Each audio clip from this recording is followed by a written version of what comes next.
Okay, today we're looking at the share settings in Google Forms.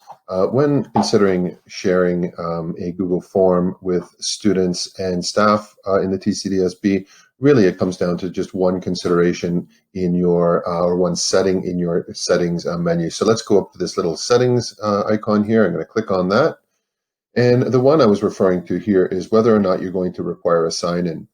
So if you are issuing, for instance, a quiz to students or an exit ticket or a survey of any kind to students or to staff, really, you always want to have this check mark here. So that requires sign in, restrict to users in the Toronto Catholic District School Board and its trusted organizations. You want that to be engaged, and that will force the person who is filling out the form to be logged into their TCDSB Google account, which is it's sort of a required thing for us so that people's privacy and personal data isn't shared in any way. So by having them log into their TCDSB Google account, it ensures that their privacy and security is is taken into consideration. So really, you want that engaged, and then you can save that.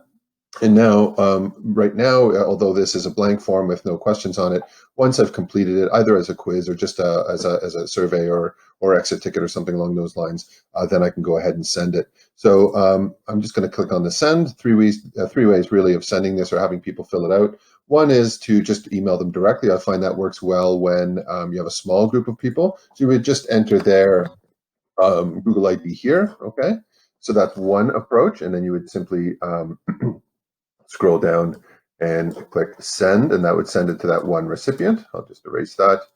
The other consideration, which I find I myself using more often when you are sending a form to a larger number of people, is you will still have to draft an email and enter their email addresses, but I can get the URL link to this form. I usually tend to shorten it just to make it a little less cumbersome. I copy that link, and then again, I can go to my OWA account and draft an email to whatever group you want to fill this out, and include that link there.